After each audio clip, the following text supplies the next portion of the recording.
Hello everyone. Today we're going to learn about how to add a property management system server to the rXg. If you're in a hospitality setting, you will be running some sort of PMS software.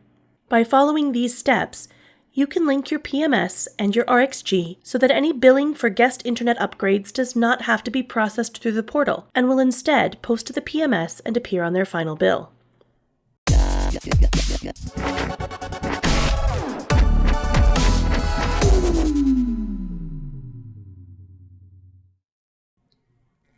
This video will be organized in 3 sections. We're going to start by creating an internal PMS server on the rXg so that we can test. Next, we will add our test server to the rXg so that we can walk you through that process. And then at the end, we will demonstrate with a test account. Part 1. Creating an internal test server. Start by opening the command line. You're going to SSH into the rXg and elevate yourself to root. Use the issue command and find the IUI for your rXg. This first large block here in your IUI is your root password.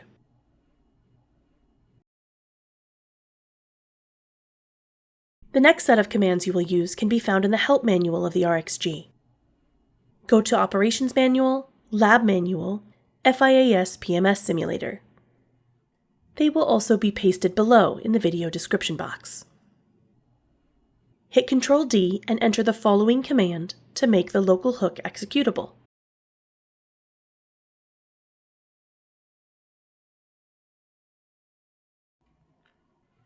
At this point, you can either reboot the rXg or enter this command to start the FIAS simulation. Once you've seen this message, you can enter this command to confirm that it is running.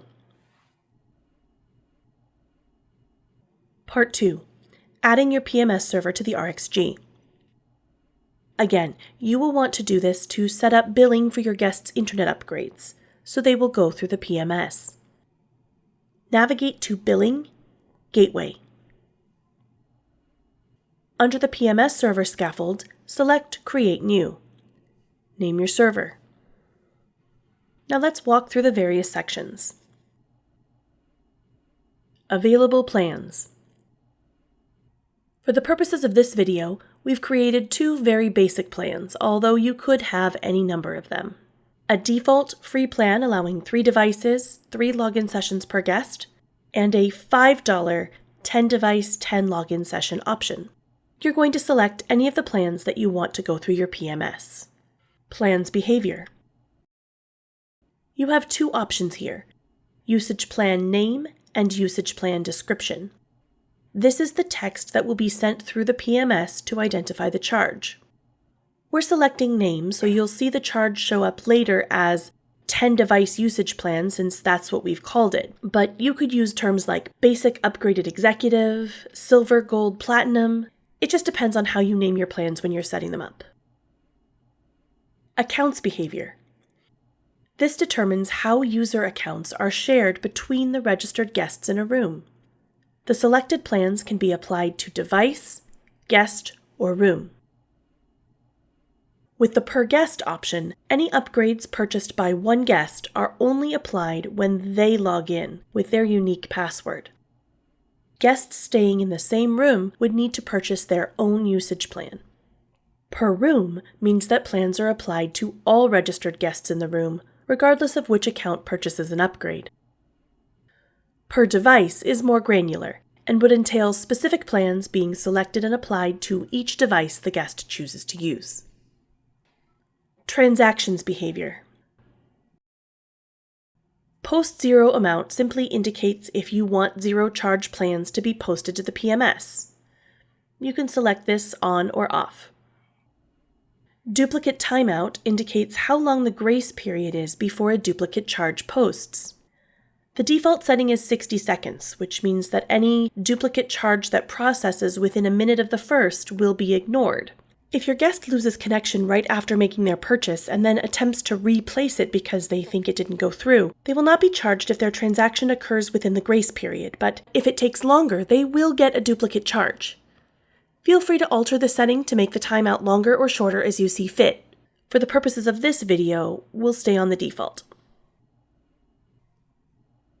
The Buffer Charges for Connection Failures box allows you to select how you want the rXg to behave in the event of a dropped connection between it and the PMS. Selected, it allows the guest to go ahead and start receiving the upgrade, and the charge will post when connection is re-established. There are some options below to further refine the behavior. Subsequent Transactions Discount. This allows you to offer your guests a discount for additional purchases made within a specified period of time. If your guests purchase an upgrade that has a duration of 1 day, you can offer them a discount if they purchase additional days, and you can specify how long they have to make that purchase in order to receive the discount. Interface Specification. This is where we set up the details of our PMS server. Select the system that you use. In this case, we are choosing Micros FIAS because we set up that internal PMS server at the beginning, and fill out the details. You will need to fill out the host, port, URL, and login according to your specific setup. Down here, you can customize what information will be sent through in various formats. Click Create. Hit refresh, and you'll see your PMS guest and room number lists populate from the PMS server. In this case, we're pulling our lists from the demo server that we created at the beginning of the video. Here in the guest scaffold, you can see arrival and departure dates, names, room numbers, whatever you've configured your PMS server to show. We've also got a guest number appearing here that will be important later. Part 3. Demonstration with a test account. Now that we've got the PMS server set up, let's log in as one of the guests and see it all work together. We'll log into the hotel SSID and be directed here to the portal. Let's log Mr. Sarek here into room 1168. Select the desired plan.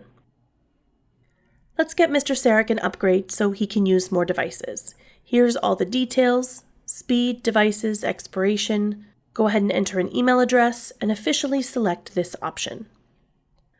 Now we can see here, the charge was successfully posted to your room and you may now use the internet. Mr. Sarek can get online. I'm sure he's thrilled. Let's go back to the rXg now and look for that transaction. We'll go to Billing, Transactions, and down here in the PMS transaction scaffold, you'll see we've just added a new transaction.